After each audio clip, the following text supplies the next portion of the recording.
નમસ્કાર। પહેલા તો સૌપ્રથમ બધાને નવા વર્ષના રામ રામ, નૂતન વર્ષાભિનંદન અને આવનારું આપણું આ નવું વર્ષ જે આપણે આ વૈશ્વિક કોરોનાની મહામારીની અંદરથી જલ્દી આપણે બહાર કાઢે એવી બધાને શુભેચ્છા। આજે આપણે એક થોડા લાંબા ગાળા પછી મળીએ અને આ લાંબા ગાળા પછી આપણા બીજા સેમિસ્ટરની શરૂઆત થઈ છે અભ્યાસક્રમની અંદર। તો આપણે જે પહેલું સેમિસ્ટર હતું એની અંદર આપણે એવું સમજ્યા હતા કે અંગ્રેજો ભારતની અંદર આવ્યા અને એ સમયે ભારતની કેવી દુર્દશા થઈ અને ભારત દેશની અંદર આર્થિક સામાજિક કેટલી બેકારી સર્જાણી, લોકો છે એ દિવસે ને દિવસે ગરીબ થતા ગયા, આપણી જે સમૃદ્ધતા હતી, આપણી જે સદ્ધરતા હતી એ ધીમે ધીમે નાશ થતી ગઈ અને આપણું જે ખૂબ સરસ મજાનું સુંદર જીવન હતું આ જીવન છે ને એ વિખોરાઈ ગયું। તો આ જ સમયગાળાની અંતર્ગત 1813ની સાલની અંદર અંગ્રેજો જ્યારે ભારતમાં આવ્યા તો ફક્ત વેપાર કરવો, આવક કમાવી અને ભારત દેશની અંદરથી પોતાના દેશને સદ્ધર બનાવો આટલો જ વિચાર એનો નહોતો, પણ 1813ના સમયગાળાની અંદર એને ભારતના લોકોના જનજીવનની અંદર રસ લેવાનું ચાલુ કર્યો। તો કે શું કર્યું? તો કે એને પોતાનો જે ક્રિશ્ચિયન ધર્મ હતો એ ભારતની અંદર ફેલાવવા માટેનો પ્રયત્ન ચાલુ કરી દીધો। એના માટે છે એ ક્રિશ્ચિયન પાદરીઓ છે, એ ઈસાઈ પાદરીઓ અંગ્રેજો છે ત્યાંથી બોલાવવામાં આવ્યા અને ચર્ચ સ્થાપવામાં આવ્યા, લોકોનું ધર્મ પરિવર્તન કરવામાં આવ્યું। આ બધું છે એ અંગ્રેજોએ ચાલુ કરી દીધું અને એવું પણ કહેવામાં આવ્યું કે ટૂંક સમયની અંદર આ જે સંપૂર્ણ ભારત દેશ છે એની અંદરથી હિન્દુ ધર્મનો નાશ થઈ જવો જોઈએ અને એ ક્રિશ્ચિયન દેશ બની જવો જોઈએ। આના માટે છે એને ખૂબ પ્રયત્ન છે એ અંગ્રેજોએ ચાલુ કરી દીધા। આ જ સમયગાળા દરમિયાન તો ભારત દેશની અંદર તો કે આપણો જે હિન્દુ ધર્મ છે એને બદનામ કરવાની અને હિન્દુ ધર્મ છે એની ખામીઓ દર્શાવવાની ચાલુ કરી દીધું। તો કે આ ખામીઓમાં તો કે હિન્દુ ધર્મની અંદર જે રહેલા કુરિવાજો છે, જે હિન્દુ ધર્મના લોકો છે એ પાળતા થઈ ગયા હતા અને રૂઢિ રિવાજ એમાં જડ થઈ ગયા હતા અને એ જે રૂઢિ રિવાજો હતા એને અંગ્રેજોએ લોકોની સામે રાખવાનું ચાલુ કર્યું અને હિન્દુ ધર્મને બદનામ કરવાનું ચાલુ કર્યું। અને જેમ કે આપણા જે કુરિવાજો હતા તો એ કુરિવાજો એ ધાર્મિક સુધારા કીધા, સામાજિક સુધારા કીધા। તો કે આ ધાર્મિક અને સામાજિક સુધારા છે એ અંગ્રેજોના વિરુદ્ધની અંદર ભારતીય લોકો જે જાગૃત થયા કે લોકો બધા ક્રિશ્ચિયન બનવા માંડ્યા છે, તો ક્રિશ્ચિયન બને છે તો એને પાછા વાળવા છે, એ પાછા વાળવા માટે ધાર્મિક અને સામાજિક જાગૃતિ લાવવા માટે એક મધ્યમ વર્ગ તૈયાર થયો। આપણે જોયું કે શિક્ષણ માટે જે સવલતો છે તો કે બંગાળા છે, મદ્રાસ છે, બોમ્બે છે, તો આ બધા જગ્યા છે એ મુખ્ય શિક્ષિત લોકો હતા અને આ શિક્ષિત લોકોની અંદર જે મધ્યમ વર્ગ અહીંયા રહેલો હતો એને આ બધા ભારતની અંદર હિન્દુ ધર્મની અંદર સુધારા કરવાનો છે એ પ્રયત્ન કર્યો। હવે આપણે આપણું પ્રાચીનતમ જીવન જોઈએ તો કે પ્રાચીનતમ જીવનની અંદર ક્યાંય આ કુરિવાજો નહોતા। આપણે જોયું કે રામાયણની અંદર છે કે મહાભારતની અંદર છે ક્યાંય કોઈ બાળકી છે ને દૂધ પીતી કરી દીધી, ક્યાંય એવું જોવા મળ્યું નથી, જોવા મળ્યું। રામાયણની અંદર છે એ રાજા દશરથ છે એનું મૃત્યુ થયું તો એની પત્ની છે એ સતી થઈ ગઈ, એવો કુરિવાજ આપણે રામાયણની અંદર ક્યાંય જોવા મળ્યો નથી, જોવા મળ્યો। તો કે પ્રાચીન સમયની અંદર જે વેદો અને ઉપનિષદો ઉપર આપણે જે જીવન જીવતા હતા એની અંદર ક્યાંય સ્ત્રીઓ ઉપર આવા અત્યાચારો અને આવા કુરિવાજો છે એ ભારતની સંસ્કૃતિમાં જોવા નહોતા મળતા, પરંતુ ભારત ઉપર અનેક લોકોના જે આક્રમણ થયા એ અનેક લોકોના આક્રમણ દ્વારા આ કુરિવાજો છે એ સમાજની અંદર ક્યાંક ને ક્યાંક છે એ પ્રવર્તતા થયા અને એ વિદેશીઓને કારણે મધ્યકાળની અંદર સૌથી વધુ ભારતીય સંસ્કૃતિની અંદર કુરિવાજો પ્રવેશ્યા।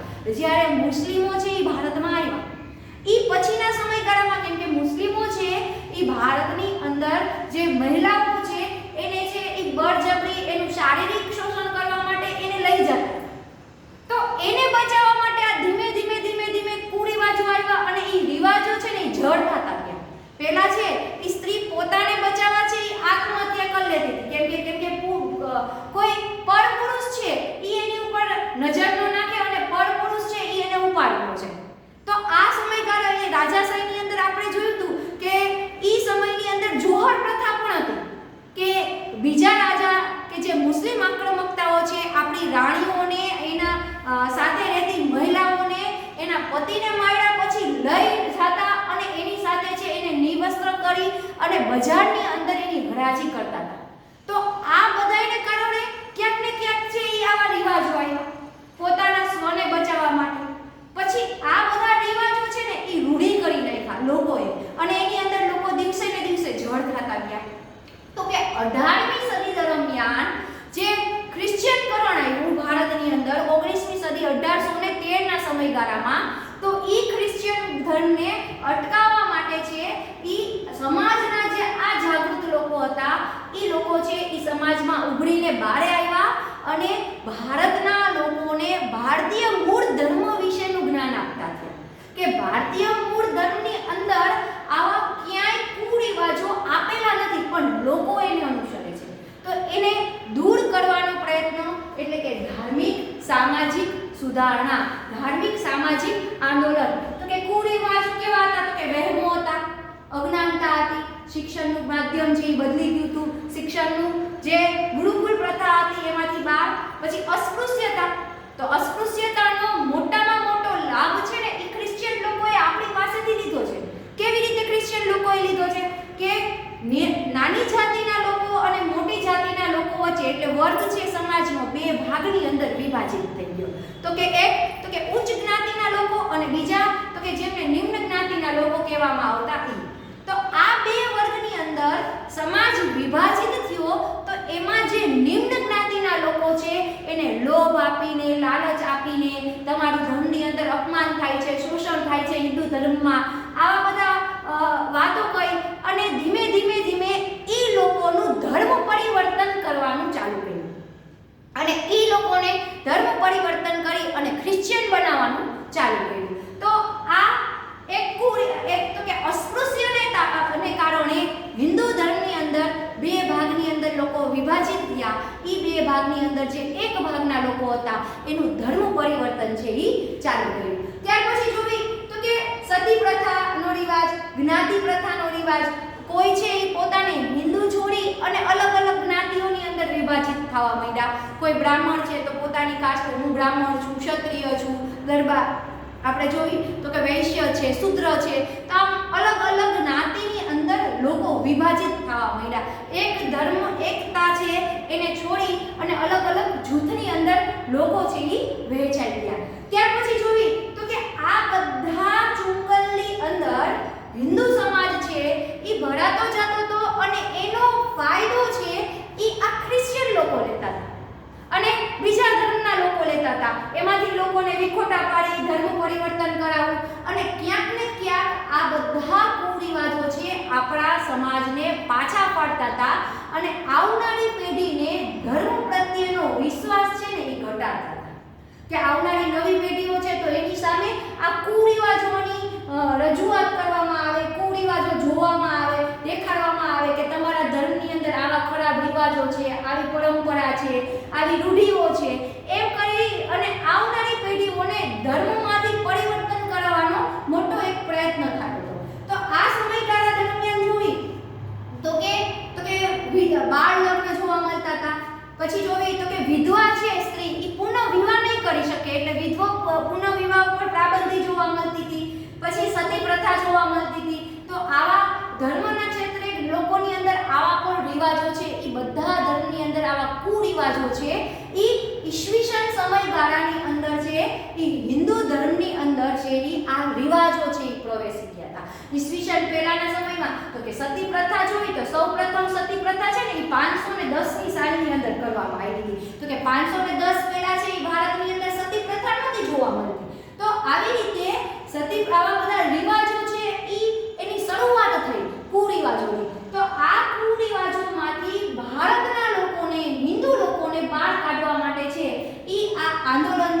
એ ચાલુ કર્યા, જેની નવજાગૃતિ પણ કહેવામાં આવ્યા અને આધુનિક ભારતના આધુનિક ધાર્મિક સુધારા પણ કહેવામાં આવ્યા.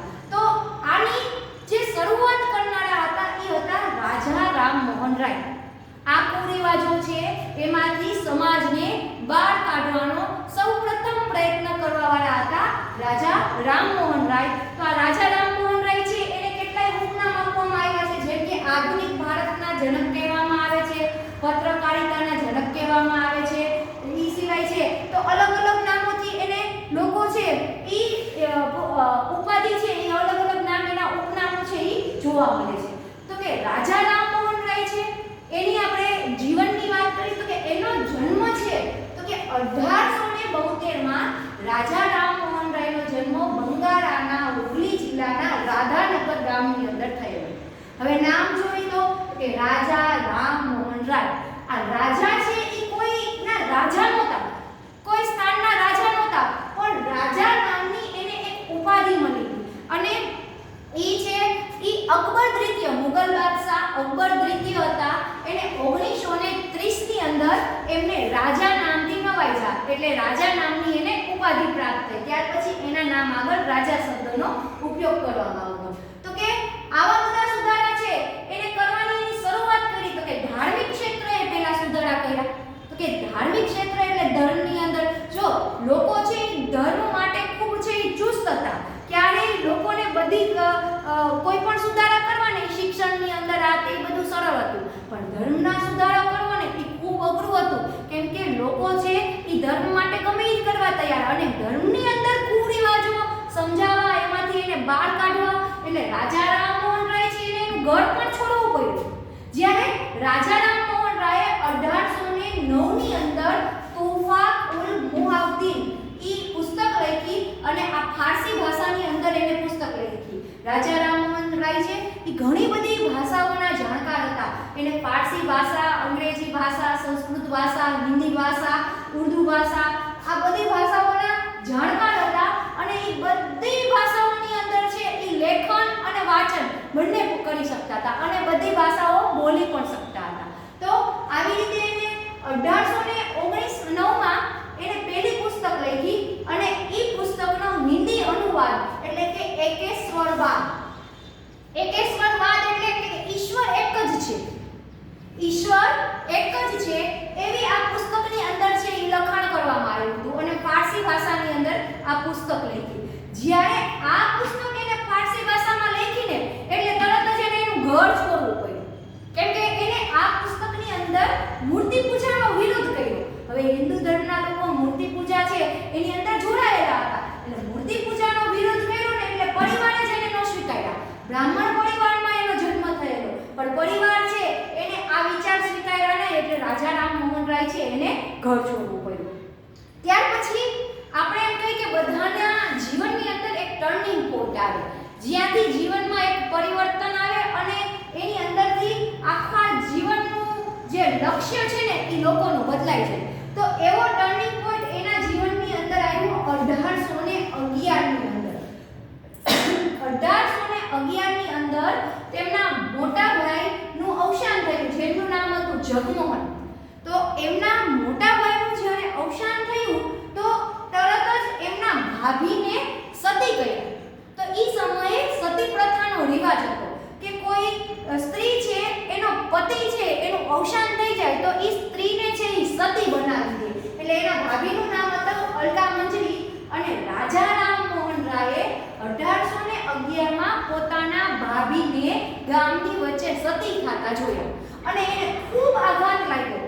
જ્યારે એના ભાભીને એને સતી થતા જોયા તો એને એવું પણ કીધું આ તો એક મર્ડર છે, કે આ તો આપણે જાણી જોઈને એક વ્યક્તિ છે એને મારી નાખી છે, એક સ્ત્રી ઉપરનો અત્યાચાર કરી છે. એટલે આ જોઈને એના જીવનની અંદર ખૂબ પરિવર્તન આવ્યું. એટલે સતી પ્રથા એટલે એ સમયની એક એવો રિવાજ કે કોઈ સ્ત્રી છે એના પતિનું અવસાન થઈ જાય એટલે એ સ્ત્રી છે એને પહેલા તો નશો કરાવે, એને નશો આપી દે એટલે સ્ત્રી છે એ નશામાં હોય અને જ્યારે એના પતિનું અંતિમ સંસ્કારની જે ચિતા સળગાવવામાં આવે તો એને એના પતિનું માથું ખોળામાં લઈને અહીંયા બેસી જવાનું અને પછી છે એ ચિતાને આગ લગાવી દે. જ્યારે એને આગ લગાવી દે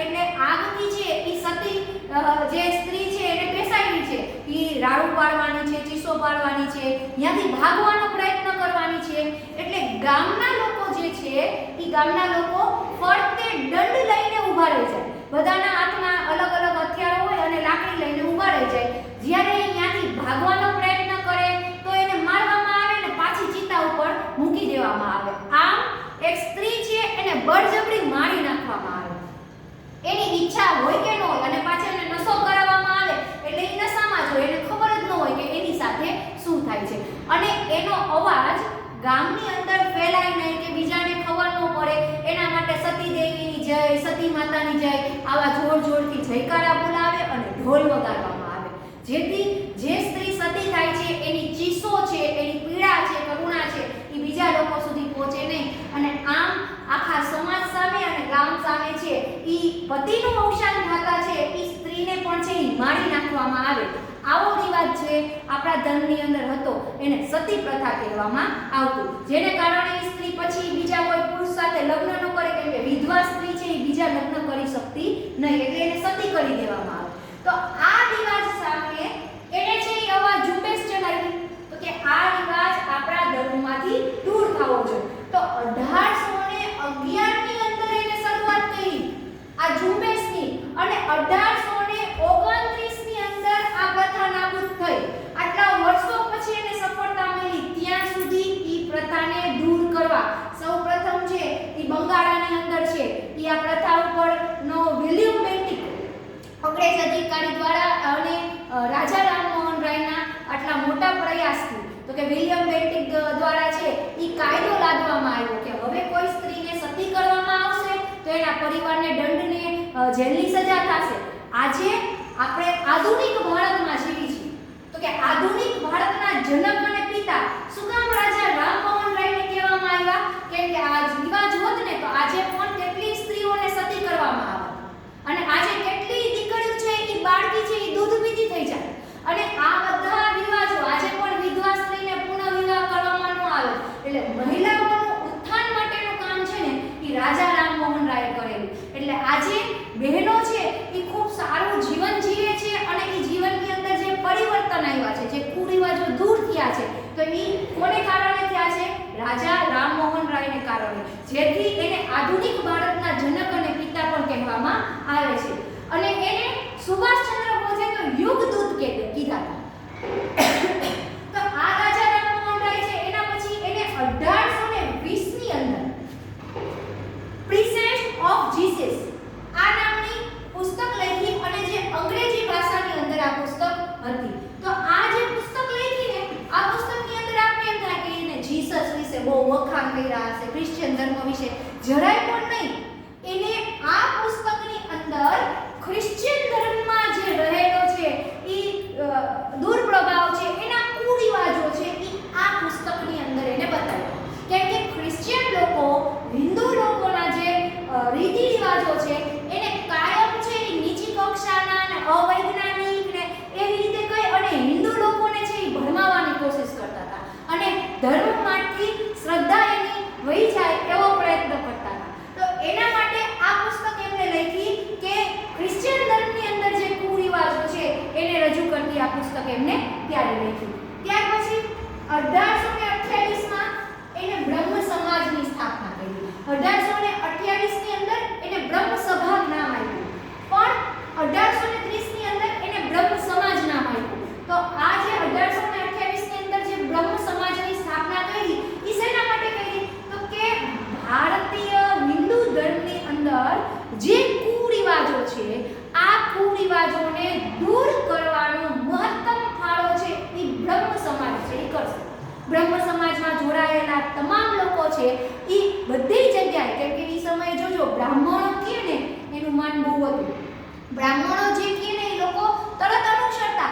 એટલે એને ખાસ આ સમાજની સ્થાપના કરી અને ભારત દેશની અંદર સંપૂર્ણ કુરિવાજો દૂર થાય અને અજ્ઞાનતા દૂર થાય લોકોની, કેમ કે વહેમો દૂર થાય. આ વહેમો, અજ્ઞાનતા, કુરિવાજો ક્યાંય આપણા વેદોમાં આપ્યા જ નથી, છતાં પણ લોકો અનુસરતા થયા છે. તો એને ઈ સમજાવવામાં આવે, ધર્મનો સાચો રસ્તો બતાવવામાં આવે. તો એના માટે છે આ બ્રહ્મ સમાજની છે ઈ સ્થાપના કરવામાં આવી. ત્યાર પછી એને મહત્તમ એક મોટો ફાળો આપ્યો ભારતીય શિક્ષણ વ્યવસ્થા.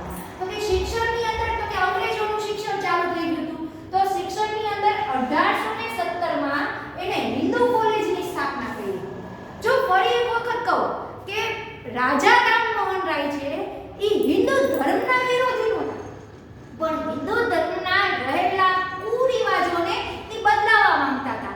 પણ એને ક્યારેય ધર્મનો વિરોધ નથી કર્યો. એ ધર્મના અંગ્રેજોને એવું થયું કે અમુક સમયે એ પોતાના ધર્મનો વિરોધ કરે છે અને પોતાના ધર્મને સ્વીકારતા નથી ને લોકોની સામે પડકારરૂપ થાય છે અને આવા બધા વિરોધ કરે છે, તો આ ક્યારેક ક્રિશ્ચિયન બની જશે. પણ ઈ છે એમાં એવું કાંઈ થયું જ નહીં અને રાજા રામમોહન રાયે આ પુસ્તક લખી અને અંગ્રેજોને છે એ અંગ્રેજોના કુરિવાજો હતા એ પણ છે એને એ પુસ્તકની અંદર એનું વર્ણન કરી દીધું. અને અંગ્રેજોએ એવો પ્રયત્ન ખૂબ કર્યો હતો કે રાજા રામમોહન રાય છે ને એ ક્રિશ્ચિયન બની જાય. જો એ ક્રિશ્ચિયન બની જાય તો એની સાથે રહેલો મોટો એક વર્ગ છે એ ક્રિશ્ચિયન ધર્મ સ્વીકારી લે, પણ એવું શક્ય થયું નહીં. એ એના ધર્મની અંદર છે એ ખૂબ ચુસ્ત રહ્યા. તો 1817 ની અંદર એને હિન્દુ કોલેજની સ્થાપના કરી, કોલકાતામાં કરી અને ડિબેટ હિયર નામના અંગ્રેજ અધિકારી છે એને સાથ આપ્યો. એની સહાયતાથી આ કોલેજની છે એને એના સહયોગથી સ્થાપના કરી. એના પછી 1825 ની અંદર એને વેદાંત કોલેજની સ્થાપના કરી. એટલે એને ભણતરની અંદર છે, શિક્ષણની અંદર લોકોની અંદર જાગૃતિ આવે એના માટે પણ છે એ ખૂબ મોટો પ્રયત્ન કર્યો. પછી કીધું તો કે એને ભારતીય પત્રકારિતાના અંગદૂત કહેવામાં આવતા. શું કામ? તો કે ભારતની અંદર જે પત્રકારિતા છે, સામાયિક છાપવાનું કામ અને એને ફેલાવવાનું કાર્ય છે એ પણ એમણે ચાલુ કર્યું. એટલે જો એના ઉપનામમાં તો શું એના કેટલા ઉપનામ આવ્યા? તો કે પહેલું એનું ઉપનામ આવ્યું તો કે યુગદૂત કીધા. તો કોને કીધા? તો કે સુભાષચંદ્ર બોઝે એને યુગદૂત કીધા.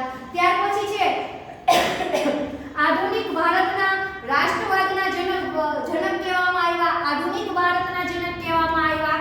એના પછી જોવી તો કે આધુનિક ભારતના પિતા પણ કહેવામાં આવ્યા અને ભારતીય પુનઃજાગરણના પણ છે એને પિતા કહેવામાં આવ્યા. ત્યાર પછી ભારતીય પત્રકારિતાની એને શરૂઆત કરી. તો આ ભારતીય પત્રકારિતાની એને શરૂઆત કરી એમાં 1821 માં સંવાદ કૌમુદી નામની એક સામાયિક છાપી અને એ સામાયિક એટલે પત્ર છે એ પત્ર આપણે એને અત્યારે છાપો કહી શકીએ. તો એ સામાયિક છાપી અને એનો ફેલાવો કર્યો તો કે 1821 સંવાદ કૌમુદી અને એ હતી બંગાળી ભાષામાં, બાંગ્લા ભાષાની અંદર હતી. ત્યાર પછી 1822 માં મિરાત ઉલ અખબાર નામનું સામાયિક પત્રક ચાલુ કર્યું. તો આ હતું ફારસી ભાષાની અંદર. પછી 1822 માં બીજું તો કે બ્રહ્મનિકલ મેગેઝિન ચાલુ કર્યું જે અંગ્રેજી ભાષામાં હતું. જો ફરી એક વખત કહું કે મદ્રાસ છે, બંગાળ છે અને બોમ્બે છે એ સમયના ખૂબ મોટા પ્રાંત હતા અને ત્યાં શિક્ષિત વર્ગ છે એ જાજો હતો. એટલે મોટા ભાગના સમાજમાં જનજાગૃતિના જે આંદોલનો ચાલુ થયા ને એ આ બંગાળા છે, મદ્રાસ છે એ બધા સ્થાનો ઉપરથી ચાલુ થયા અને એ સ્થાનો ઉપર અંગ્રેજોનો પણ પ્રભાવ જાજો હતો. ત્યાં અંગ્રેજોનો વેપાર જાજો હતો એટલે એને લોકોને શિક્ષિત કર્યા હતા, અંગ્રેજી શિક્ષણથી શિક્ષિત કર્યા હતા. એટલે જ્યારે લોકો અંગ્રેજી શિક્ષણથી શિક્ષિત થયા એટલે આ બધા લોકો ભારતીય ધર્મ તો જાણતા જ હતા, ભારતીય ધર્મના બધા પુસ્તક એના જાણકાર હતા, છતાં એને અંગ્રેજોની બાઇબલ પણ વાંચી અને એમાં રહેલી ખામીઓ છે એને દર્શાવી.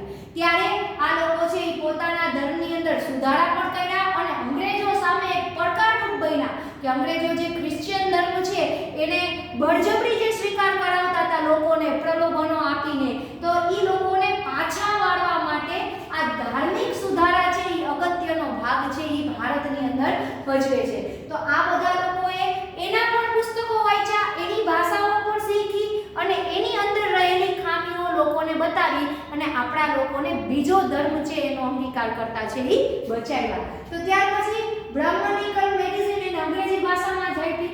સામાજિક દ્રષ્ટિએ જોવામાં આવે તો કે જાતિવાદના વિરોધી હતા, પછી સમાનતાના પક્ષકાર હતા કે બધા લોકો છે એ સમાન હોવા જોઈએ, ઉચ્ચ જ્ઞાતિ નીચ જ્ઞાતિ આને કારણે અસ્પૃશ્યતાને કારણે આપણા સમાજને ખૂબ મોટું નુકસાન થયું છે કે આપણા સમાજનો એક મોટો વર્ગ છે એને ધર્મ પરિવર્તન કરી લીધું છે. શું કારણે?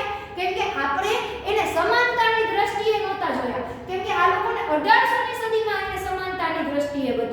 આપણે જોયું તો કે કૃષ્ણ સમયની અંદર તો કે સમાનતાની દ્રષ્ટિ જોવા મળતી હતી કે એક રાજાનો છોકરો, એક બ્રાહ્મણનો છોકરો, એક શૂદ્રનો છોકરો બધા એક શાળાની અંદર છે એ અભ્યાસ કરતા હતા, શિક્ષણ મેળવતા હતા, પણ મધ્ય સમયની અંદર છે એ જાતિના જ્ઞાતિના ભેદભાવ હતા એને દૂર કરવાનો છે એ પ્રયત્ન કરવામાં આવ્યો.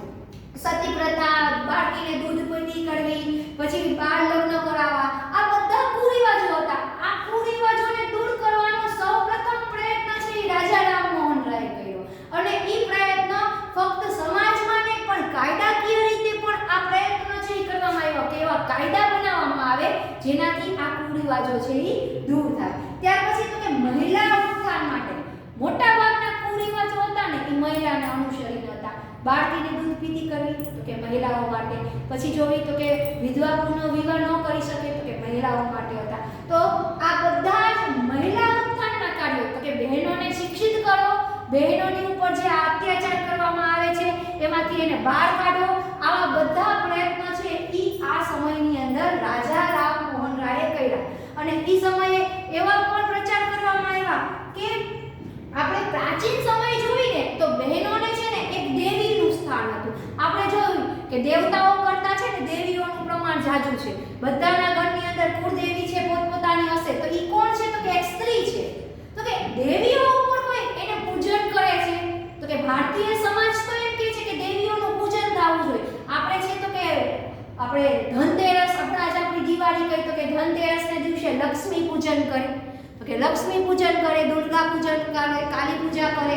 તો કે લક્ષ્મી એટલે તો કે ઘરની અંદર રહેલી સ્ત્રીઓ, ઘરની અંદર રહેલી સ્ત્રીઓ ઘરને ખૂબ સાફ સુથરું રાખે છે, ઘરના લોકોનું ખૂબ ધ્યાન રાખે છે, જેને કારણે ઘરના લોકો તંદુરસ્ત રહે છે. અને એ તંદુરસ્ત રહે છે એટલે ઘરની અંદર છે એ રિદ્ધિ સિદ્ધિ આવે છે, આવક આવે છે અને ઘર છે એ ખૂબ ખુશાલથી સારી જિંદગી જીવે છે, ઘરના લોકો સારું જીવન જીવે છે. તો આ કોને કારણે તો કે ઘરમાં રહેલી સ્ત્રીને કારણે. ઘરમાં જે સ્ત્રી રહેલી છે એ પરિવારના બધા જ લોકોનું છે એ ધ્યાન રાખે છે. તો આ દિવસે એ સ્ત્રીનું પૂજન થવું જોઈએ એટલે લક્ષ્મી પૂજન કીધું. તો કે આ બધા પૂજનની અંદર હવે તો કે આપણે પૈસા મૂકી કુરિવાજ આપણે પૈસા મૂકીને એનું પૂજન કરી દઈએ છીએ. આપણે એક નાણાં છે એક માધ્યમ છે, આપણે એને લક્ષ્મી માની છીએ પણ ઘરની અંદર રહેલી દેવી છે એને લક્ષ્મી માનતા નથી. એવી જ રીતે એક દિવસ અગાઉ તો કે વાઘ બારસ તો કે વાણીનું એટલે સરસ્વતી દેવીનું પૂજન કરવામાં આવે છે. તો કે આપણે સારા વિચારો આપણા મનમાં આવે, સારી વાણી બોલી શકીએ, તો આ બધા માટે એનું પૂજન કરવામાં આવે છે. જો દેવીઓના પૂજન જાજા છે. દેવી કોણ છે? એક સ્ત્રી છે, એક મહિલા છે. તો ભારતીય સંસ્કૃતિની અંદર દેવીઓ એટલે કે સ્ત્રી છે એને એક દેવીનું સ્થાન આપવામાં આવ્યું હતું.